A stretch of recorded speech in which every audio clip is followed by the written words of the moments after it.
प्रभुं प्राणनाथं विभुं विश्वनाथं जगन्नाथनाथं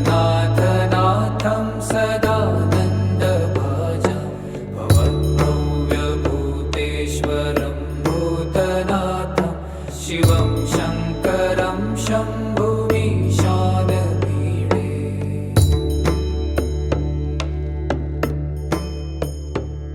गले रुण्डमालं तनौ सर्पजालं महाकालकालं